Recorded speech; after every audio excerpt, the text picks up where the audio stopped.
મારું નામ કૌશલ્ય છે। હું અત્યારે 27 વર્ષનો છું અને અત્યાર સુધી મારા જીવનનો મોટા ભાગનો સમય એક એવા ભાવનાત્મક સંબંધમાં વિતાવ્યો છે।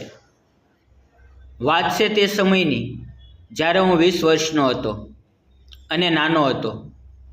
એ સમયે થોડી સમજદારી પણ આવી ગઈ હતી, પણ દિલ એ તો હજુ પણ નિર્મળ જ હતું।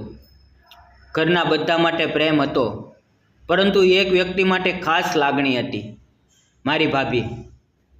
મારા ભાઈના મૃત્યુ પછી ભાભી એકલા રહી ગઈ હતી। તેઓ વિધવા બની ગઈ। એ સમયે હું માત્ર 18 વર્ષનો હતો। મારા ભાઈ અમિતે પ્રેમ લગ્ન કર્યા હતા, પણ વિધિના નિયમોને કોઈ સમજ્યું છે કદી? લગ્ન થયા તો બધાને આશીર્વાદ મળ્યા, પણ લગ્ન થયા પછી માત્ર 3 વર્ષમાં ભાઈનું અકસ્માતમાં મોત થઈ ગયું। હું અને મમ્મી તો હોસ્પિટલમાં હાજર હતા જ્યારે એમ્બ્યુલન્સ આવી હતી। ભાભી તો એ વખતે ઘરમાં જ હતી અને જ્યારે તેને ખબર પડી તો એકદમ શાંત થઈ ગઈ। એમની આંખોમાં પાણીને બદલે એક વિજોઈ સમી લાગણી હતી, જે આખો કોઈ દિવસ પરફેક્ટ કાજલ અને લિપસ્ટિકથી ભરેલી હોય એ આંખો આજે શૂન્ય લાગતી હતી। ભાઈના ગયા પછી ઘરનું વાતાવરણ એકદમ બદલાઈ ગયું। મારા પપ્પા પહેલેથી જ અવસાન પામ્યા હતા। હવે મોટા ભાઈ પણ નહોતા। હવે ઘરમાં હું, મમ્મી અને ભાભી। મમ્મીએ તો ભાભીને દીકરી સમાન સ્વીકારી હતી, પરંતુ ભાભી ઘણી શાંત થઈ ગઈ હતી। મને બિરદાવવી હોય, ભણવામાં મદદ કરવી હોય કે નાસ્તો આપવો હોય, બધું કરતા, પણ એમાંથી ખુશી ગાયબ હતી। આંખો તો હું રોજ જોઉં, કોઈ વાર એ જોઈ લેતી કે હું એના તરફ જોઈ રહ્યો છું, તે આંખો ફેરવી લેતી। એક દિવસ મમ્મી ગામમાં માસીના ઘરે ગઈ। ઘરમાં હું અને ભાભી જ હતા। મેં મોટેથી બોલીને કહ્યું, ભાભી, તમારો ચહેરો હવે કેમ પહેલાંની જેમ ચમકતો નથી? ભાભીએ ઘૂંટ ભર્યો, થોડું શાંત રહી, પછી સોફ્ટલી બોલી, જિંદગીની કેટલીક પળો એવી હોય છે જેમાં માણસ હસવાનું ભૂલી જાય। એમના શબ્દોમાં વ્યથા હતી, પણ વાણી છતાં મીઠી હતી। એ દિવસ પછી ધીમે ધીમે હું અને ભાભી થોડા નજીક થયા। નજીક એટલે કે પ્રેમના કોઈ શારીરિક કે નિર્દોષ અભિવ્યક્તિ નહીં, પણ લાગણીઓની એવી જોડાણ કે જ્યાં બે દિલ માત્ર કંપની માટે એકબીજાને જોઈ રહ્યા હોય। હું એન્જિનિયરિંગ ભણતો હતો। ભણવાથી લઈને નોકરીની તૈયારી સુધી ભાભી મને ડેલી ચા આપતી, ખાવાનું બનાવતી અને એકદમ નિષ્ઠાથી, પણ એના હાથથી બધું જ્યારે મીઠું લાગતું અને હું હાથ જોડતો ત્યારે હું સમજતો કે આ સેવા નથી, આ લાગણી છે।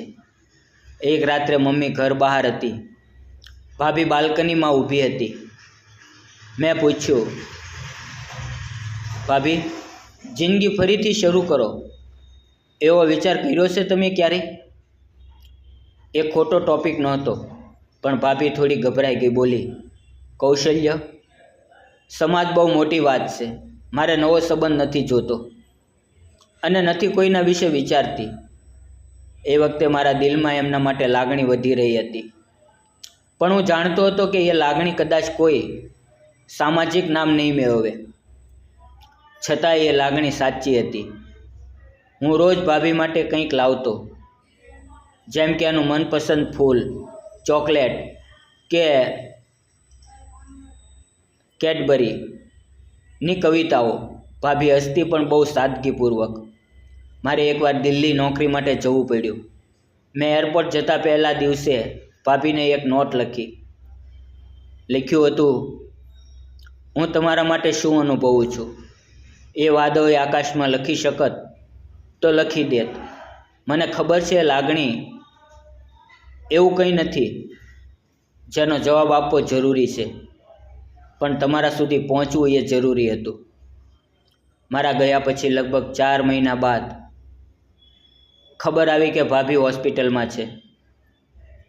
જમવાનું બંધ કરી દીધું હતું. હું સીધો આવી ગયો. એ દિવસે મારા જીવનનો ટર્નિંગ પોઈન્ટ હતો. ભાભી હોસ્પિટલના બેડ પર પડી હતી. ખૂબ નબળી થઈ ગઈ હતી. ડૉક્ટર બોલ્યા કે એમના મનમાં કોઈ વાત છે જેને લીધે એ પોતાને સજા આપી રહી છે.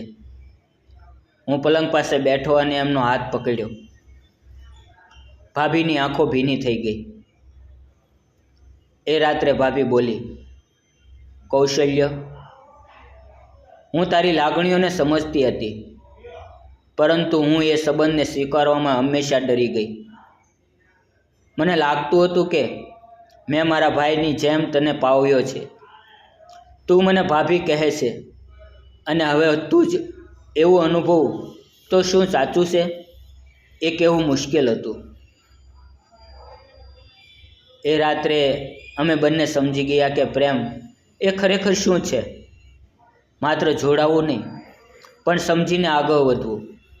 મમ્મીએ જાણ્યા પછી તો ખુશ થઈ ગઈ. જ્યાં સંબંધનું નામ દેવાય એ પહેલાં જો લાગણી સમજાય તો સમજના દરેક કટાક્ષ ઓછી અસર કરે છે. આજે વિધવા ભાભી હવે મારી પત્ની છે. અમારું જીવન આમ તો બધી પરિબળોથી અલગ છે, પણ લાગણીઓમાં ખૂણા નથી, કારણ કે પ્રેમ એ કાયમી હોય છે.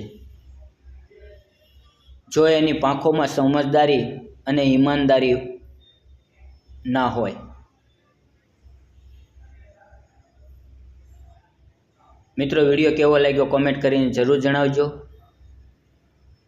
જતાં પહેલાં ચેનલને સબસ્ક્રાઈબ કરશો. ફરી મળીએ આવતીકાલે. ધન્યવાદ.